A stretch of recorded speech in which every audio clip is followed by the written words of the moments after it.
Yo, what's good? It's your boy Lust for Power. Welcome to another Remnant 2 build video.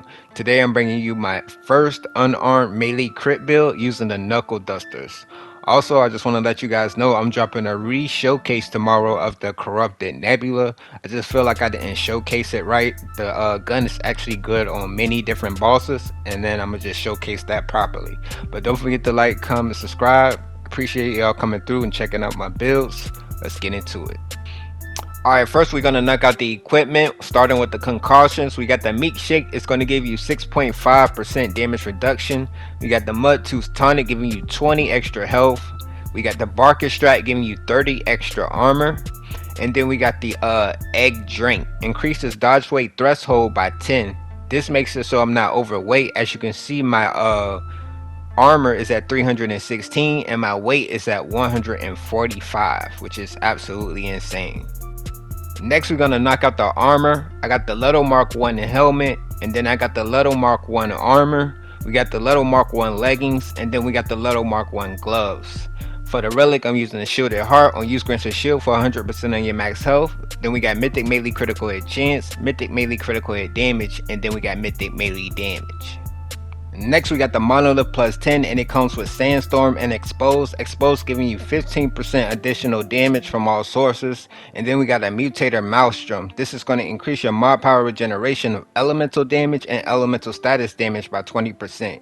And you now know the Monolith is now elemental damage, even the primary fire, so you get more mod power regeneration just by firing. Alright, next we got the Knuckle Dusters plus 20. These are steel knuckles with rusty saw blade tips that are designed to boost unarmed damage. So this is the only weapon that can boost your unarmed damage. And then we got overdrive plus 10. Melee critical hits increase melee critical hit chance by 5% for 10 seconds, stacking up to 5 times. And then at level 10, melee critical hits deal 25% additional damage. So every time you hit, you'll be boosting your crit by 5%, and you can get up to 25% extra critical hit chance. Next, we got the Nebula plus 10 with Nano Swarm. Nano Swarm applies Corroded, giving you even more additional damage. And then we got Feedback plus 10. Mod damage generates 15% of base damage dealt as mod power. So you're going to get your Nano Swarm back even faster.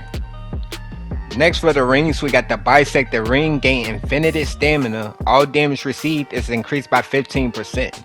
But the best thing about this is you don't have to worry about stamina. You can spam your hard attacks, and you also have unlimited dodge. So if you're good at dodging, you're good to go. Next, we got the Meteor Shard Ring.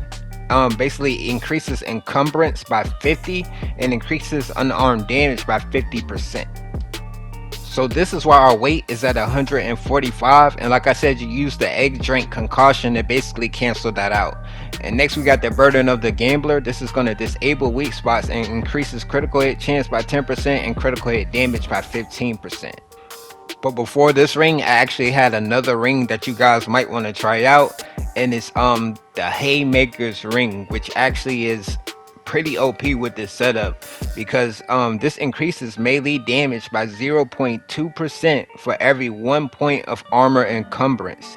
And as you can see, my armor is at my weight is at 145, so if you times that by 0.2, you actually get 29% melee damage, which is actually 1% less than the Tarnished Ring, giving us 30% unarmed damage. So that's why I actually went with the Burden of the Gambler instead of the Haymaker's Ring, because that consistent crit is what you need to basically take down the bosses pretty quickly. And then the Tarnished Ring gives us 30% extra unarmed damage, and like I said, this is better than running the Haymaker's Ring. It's only 1% less damage though.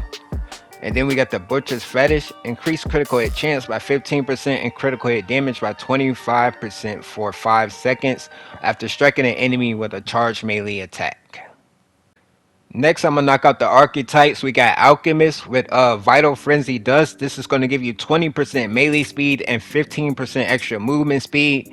And for the Prime perk, we got Spirited. Alchemist can have 3 additional concoction buffs active, so we get a total of 4 concoctions.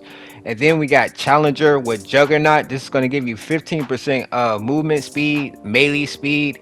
Also, you get 50% melee damage, and then you get 1 less stagger as well. Lastly, we're gonna knock out the traits. We actually got Fortify at level 10. We got Gifted at level 10. Potency at level 10. Spirit is at level 2. We got Vigor at level 10. Strong Back is at level 10. We got Regrowth at level 10. Expertise at level 10.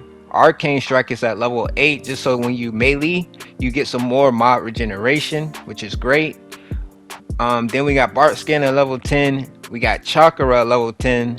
The extended use on your mods. And then we got Cypher at level 10 as well. But that's the whole build. Don't forget to like, comment, subscribe. Deuces.